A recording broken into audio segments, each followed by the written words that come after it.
et végétaux. Oui. Ça veut dire que si on parle pépinière chez les plantes, on peut se parler pépinière chez les animaux. Ok. Monsieur Lazare, vous avez quelque chose à ajouter? La controverse concerne aussi uniquement les plantes. Non, je vais revenir un peu plus en avant. L'ombrière n'est pas une caractéristique fondamentale au sens propre d'une pépinière. Les pépinières de tomates, peut-être on a besoin de réguler la lumière, on fait une petite ombrière, on a besoin des ombrières peut-être pour les plantes de cacao. L'ombrière n'est pas absolue pour une pépinière de riz ou de mousquetaires par exemple. On les fait dans les milieux ouverts. Donc il ne faudrait pas qu'on pense que l'ombrière est fondamentale. C'est quelque chose d'important, mais ce n'est pas fondamental.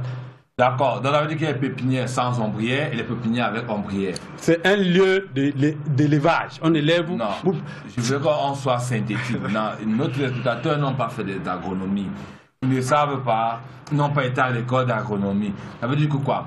Ils peuvent retenir qu'on peut faire une pépinière avec ombrière ou une pépinière sans ombrière. En fonction des cultures, on a ces deux cas. En fonction des cultures, on a ces deux cas. C'est ce que je pense. D'accord.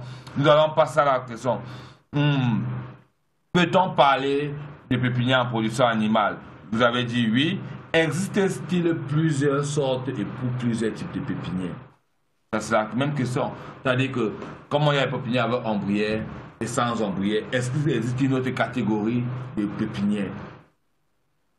La pépinière, je m'excuse, la pépinière, c'est un espace destiné à la précroissance des plants, terre à terre.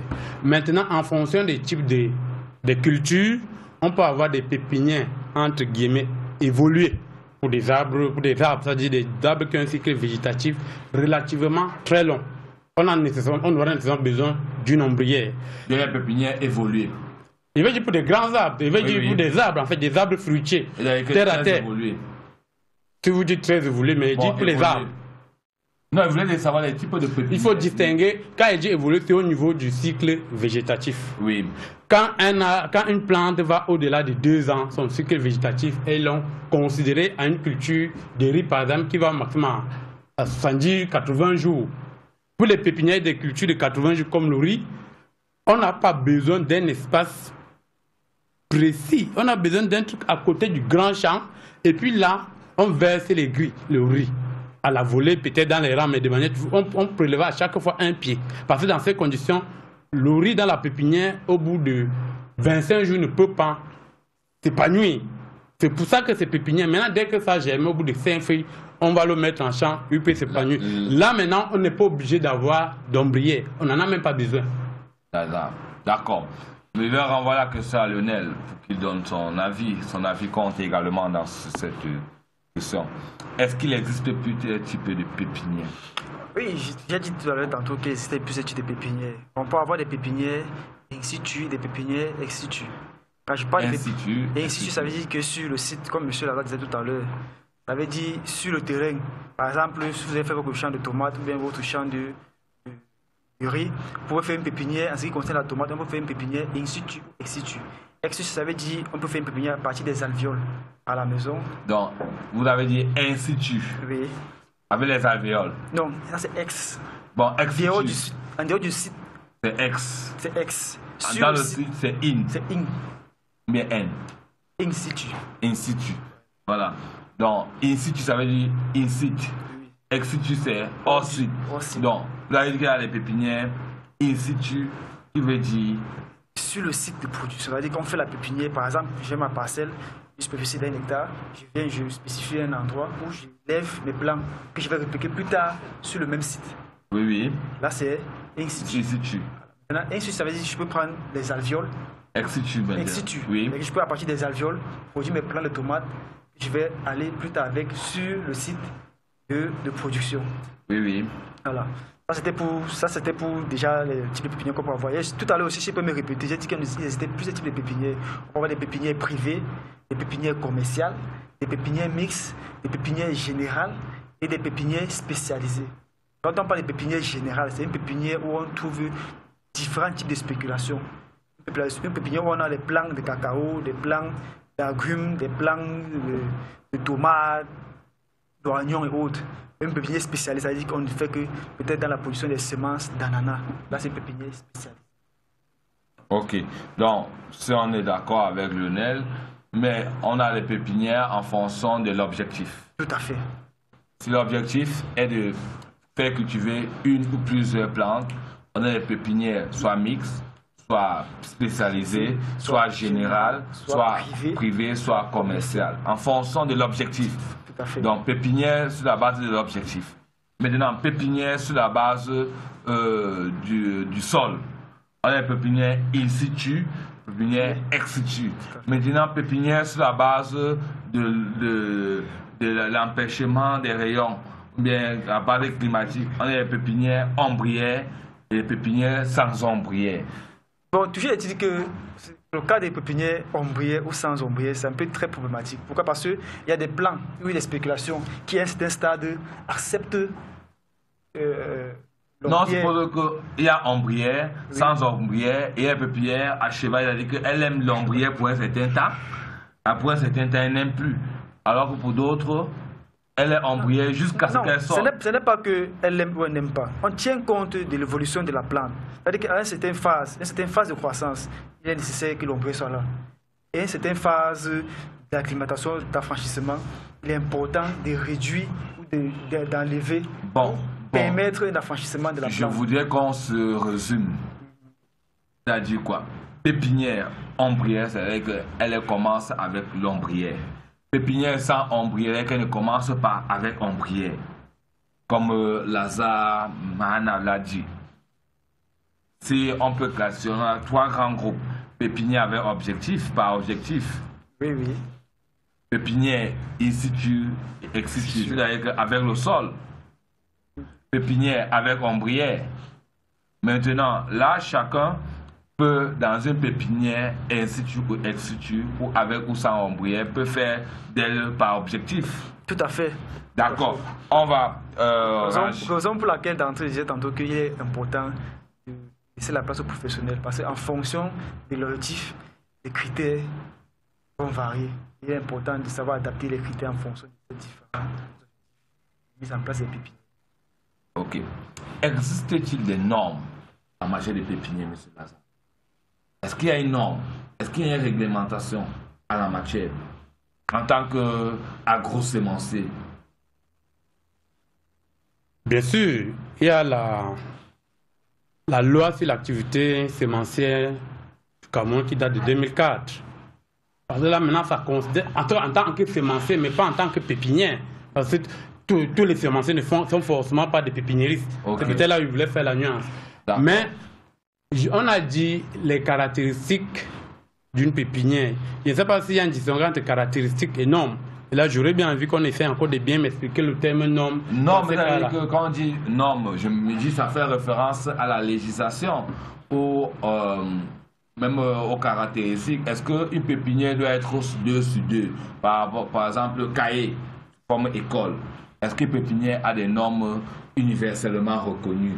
La norme peut être universelle, la norme peut être régionale, la norme peut être statutaire par des textes. Du moins, ce qu'elle veut dire, c'est que la norme est purement technique.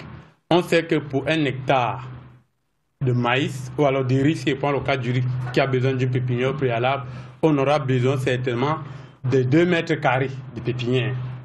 Okay. Au-delà de 2 mètres carrés, vous aurez certainement des plants qui ne vont pas vous servir à grand chose si vous vous limitez seulement à 1 hectare de champ. Ok, Lionel, vous avez un avis avant qu'on entre pleinement dans le débat, le rôle de la pépinière? En fait, comme M. Lazare a bien dit, en termes de normes, c'est sur le plan technique. Sur le plan technique, il y a les normes. Si vous voulez m'expliquer une pépinière de cacao, une pépinière d'ananas, une pépinière de tomates, on va vous dire quelle superficie, quelle quantité de semences, quel écartement, profondeur des semis. Là, il y a la. Donc, avec la pépinière est normalisée ou elle est spécifique. Les normes techniques sont spécifiques en fonction des spéculations. À mon avis, vous voudrez bien dire que la pépinière est conditionnée par la superficie emblavie, dans le champ, la superficie du champ. Vous ne pouvez pas faire une pépinière de 18 000 plants alors que vous avez 3 hectares de cacao en champ simplement. Tout à fait. On connaît la densité d'un hectare de cacao. On remonte maintenant faire pratiquement 1300, 1500 plants. Et puis c'est tout. Si je voulais, tout à l'heure, M. Lazare disait tantôt que Je voulais faire en fait c'est-à-dire, vraiment, les gens font la confusion entre pépiniérie, semencier. Non, on y arrive, on y arrive. Ok. Maintenant, existe-t-il, bon, c'est là, vous avez dit, à quoi sert donc maintenant la pépinière? Là, nous sommes dans son rôle. La pépinière, là, elle nous sert à quoi? Parce que ceux qui voient, qui sur l'émission à la télévision, l'émission à la maison, va dire, la pépinière, là, non. Ça me sert à quoi? Pourquoi ne pas lancer directement? Vous avez peut-être bien fait de me couper très tôt. On revient donc sur la question, à quoi sert la pépinière? La pépinière, ça rassure aux paysans que la plante qu'il a mis au sol va grandir. Ça, c'est une chose. À combien de pourcents? À 100%? Puisqu'elle a entamé la croissance, il est garanti quand c'est un jeune plant, il est moins rassuré quand c'est encore un grain. Bon, on suppose la pépinière le garantit à quel pourcentage selon vous? On suppose que le risque est de 5% dans tout. À plus de 80%. À plus de 80%. Ok. Ça, c'est une chose. Oui, oui. L'autre chose, c'est, comme j'ai dit très tôt, c'est sur le plan économique. Parce que justement, il y a ces gens qui viennent sur le cas de nos parents. Nos parents, ils font jamais des cultures à la volée. Là, on dépense plus, c'est des semences qui nous coûtent très cher. On les passe d'abord en pépinière, on va répliquer ceux qui ont germé. Le taux de perte est diminué directement avant le champ. C'est aussi un autre avantage. D'accord. Monsieur Lionel, vous avez quelque chose à ajouter sur Oui, le rôle de la pépinière? je dirais tantôt que le rôle de la pépinière peut être vu sous deux angles. Notamment sous un angle premier, on a le rôle pour le pépinier ou pour le semencier. Pour le pépinier ou pour le semencier, on va voir naturellement l'aspect finance. Il produit les plants pour se faire de l'argent, pour les gains. À partir de là, il peut vivre, il peut générer de l'emploi. C'est-à-dire qu'économiquement, ça permet de créer de l'emploi, ça permet de nourrir son homme. Maintenant, pour l'agriculteur, ça va lui permettre d'avoir des plants de qualité. Ça va lui permettre de gagner en temps. Ça lui permet, comme ça, d'être sûr, en fait, de ce qu'il prend comme plan. Ça lui permet de réduire les dépenses. Donc, la pépinière, vraiment, a sa place. Mais la pépinière aussi n'est pas peut-être pour tous les types de spéculation. Et pour les spéculations, il faut une pépinière. La pépinière permet, comme je disais tantôt, sur le plan économique, de gagner en termes de temps, en termes de coûts. Pourquoi? Parce que quand vous faites une pépinière, imaginons nous sommes en saison sèche, que vous allez aller en champ faire votre semis de tomates en plein champ. Ce qui est sûr, c'est que les conditions ne seront vraiment pas très réunies pour pouvoir favoriser la germination et la croissance des plantures. Alors qu'avec la pépinière, vous pouvez adapter un microclimat qui sera favorable à la croissance, à la germination. Et plus tard, vous pouvez répliquer vos plants. Donc déjà, c'est aussi ça l'avantage de la pépinière. Elle nous permet de produire des plants ou d'élever des plants en contre-temps ou en contre-saison. Un répliquage au moment opportun et favorable. Ok. Nous allons, avec le concours de la régie, prendre notre première halte pour voir comment est-ce qu'on produit la pépinière. Cas de Clovis Dormo, qui est un agripreneur et chef de département production végétale d'Agritélé.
Non, on ne suit même pas.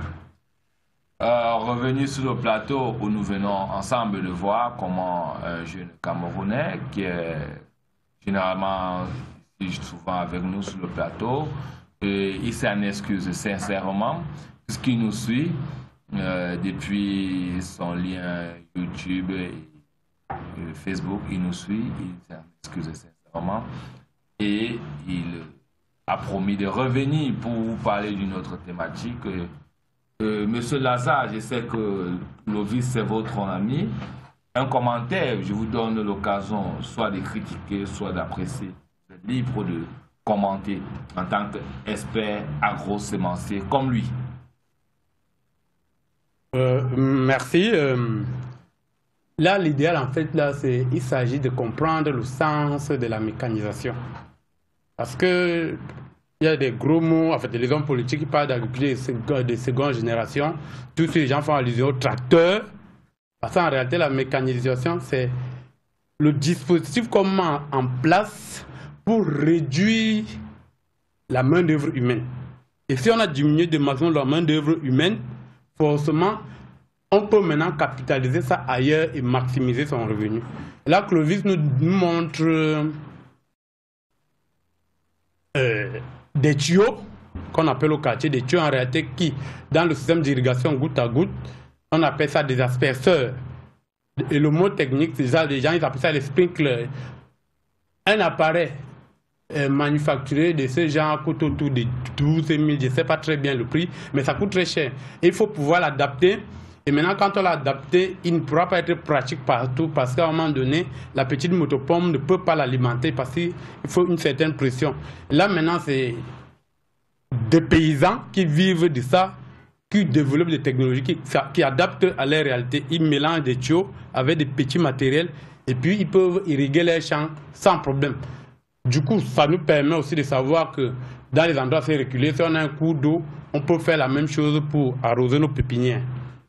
Ok. Monsieur Lionel Camanuel, expert sémencier, un autre sémencier a donné...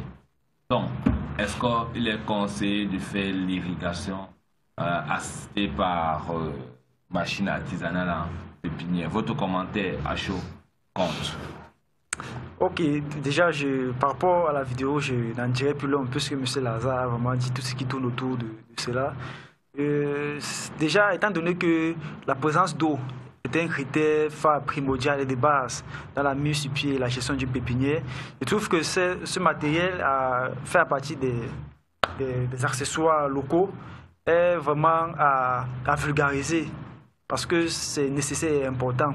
Ça résout déjà le problème de main-d'œuvre. Parce que imaginez-vous dans une pépinière, vous avez besoin d'une main-d'œuvre de 5 personnes et que ce matériel vous permet comme ça de réduire la main-d'œuvre à 2 ou à 3. Pour l'arrosage, c'est vraiment très bienvenu pour la pépinière. D'accord. Nous allons passer à la rubrique des SMS. Nous allons bonsoir aux panélistes. Monsieur Paulin, je vous suis régulièrement et vous menez tellement bien les débats au point où je me demande si vous êtes agriculteur. Ça n'a pas signé, cher monsieur ou chère madame. Je le suis. Je le suis par la pratique et je pratique régulièrement. Donc j'ai eu l'idée de faire cette émission. Et tous les soirs, tous les mardis soirs et tous les soirs, je ne manque pas de lire les publications des agriculteurs dans des forums et bien d'autres choses où ils publient régulièrement au WhatsApp, Facebook. Je suis connecté 24h/24 avec eux et je le suis. Bonsoir, monsieur Wandia, très fier de vous. Et j'aimerais vous rencontrer. Comment faire? Si vous voulez me rencontrer, je vous prie de m'appeler aux numéros qui sont en bas de l'écran ou de venir à la maison Canal 7, Carrefour TKC Immeuble Clara. Vous prenez rendez-vous avec la secrétaire pour me rencontrer. Elle vous donnera les jours ou les heures auxquelles je suis appelé à intervenir dans la maison de Canal 7. Bonsoir. Quelle différence faites-vous entre l'agriculture, plantation, riziculture et autres qui y vont? Je voudrais bien savoir avant de prendre position. Merci. Lawa Badi Antoine. La question à qui veut la prendre? Quelle différence faites-vous entre l'agriculture, plantation, riziculture et autres? Badi Lawa Antoine. Différence entre agriculture, plantation et riziculture. Oui. L'agriculture, d'abord, c'est le fait de prendre un être vivant, que ce soit un être végétal ou animal, le rendre bénéfique pour l'être humain, pour sa nutrition. La plantation, son synonyme immédiat sera le champ, sera l'exploitation. C'est le lieu où on élève des cultures. Maintenant, la riziculture, c'est de manière spécifique, c'est l'espace où on produit le riz. Ok, j'espère que Antoine Badi est naturellement édifié par Lazare, ou que Lazare a pu satisfaire votre question. Bonsoir la team Agri-Télé. Ce soir, quelle différence existe-t-il entre un sémencier et un pépiniériste? Yves Ngolet. C'est ça, qui veut la prendre? Ok. Monsieur Yves Ngolet veut savoir la différence qui existe entre un sémencier et un pépiniériste. Déjà, un sémencier, c'est celui-là qui a subi une formation dans la filière semences et il est apte à faire ce que le pépiniériste fait. Et alors qu'un pépiniériste est limité. Le pépiniériste est celui-là qui est chargé de produire les plants en pépinière. Tout de même, il a aussi subi une formation. Mais par conséquent, un sémencier, c'est celui-là qui a subi une formation. Il est capable d'exercer ce qu'un pépiniériste fait. Et en même temps, il faut aussi dire que le sémencier est capable aussi de développer. Comme tout à l'heure, M. Lara disait tantôt, on a l'obtenteur, on a le multiplicateur. Ça veut dire qu'un sémencier est capable de mettre sur pied une variété, de créer une variété. Alors que le pépiniériste, lui, à un certain niveau, peut se charger peut-être de multiplier, de produire, selon les techniques ou selon le respect des règles. Là, de façon générale, de façon simplifiée, voilà un peu ce que je peux dire. Entre un sémencier et un pépinier. M. Lazare peut-être pourra pour sa part. Ok, M. Lazare, je vous envoie le témoin, comme Lionel a si bien commencé. La distance n'est pas très longue entre un pépiniériste et un sémencier. Parce qu'en réalité, le pépiniériste est soumis à la même norme qu'un sémencier. Il doit faire une déclaration, il doit se faire identifier comme un producteur des plants qui seront destinés à alimenter les producteurs. À la seule différence, c'est que le pépiniériste, lui, devient assez précis. Lui, il est dans un cadre bien précis. Lui produit déjà des végétaux en croissance. Parce qu'en fait, il élève des plants. Il a un cadre très précis, mais ça ne fait pas de lui quelqu'un de différent d'un sémencier. Parce qu'en réalité, il manipule les grains, il les transforme d'abord en jeunes plants avant de les distribuer aux producteurs. Donc moi, personnellement, je pense que un pépiniériste, c'est un sémencier qui a choisi de se spécialiser. Donc, un pépiniériste, un sémencier spécialisé à la production des plants. Ok, parce que est-ce que tous les...